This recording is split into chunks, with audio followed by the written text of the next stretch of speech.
Hello বন্ধুরা, আশা করি অনেক ভালো আছেন। আমি একটা হাংরি ফ্যান ঠিক করতে দিয়েছি।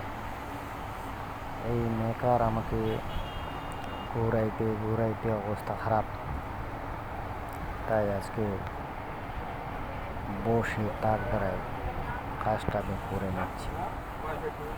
কী করে বিশ্বাস করবেন আরে বলেন? এখন দিয়ে বলবো যে আপনি যান কিছুক্ষণ পরে আসেন, দেখবেন যে হয়নি। তাই বসে থাকতে থাকতে বোর হইতে হইতেই ভাবতেছি একটা শর্ট নিয়ে নিই, তাই শর্টটা নিলাম। যদি ভালো লাগে লাইক কমেন্ট শেয়ার করবেন। আর কী সাজা দেওয়া যায় মেকারকে তা একটু জানাবেন। সবাইকে অনেক ধন্যবাদ। ভালো থাকবেন বন্ধুরা, আশা করি বুঝতে পারছেন।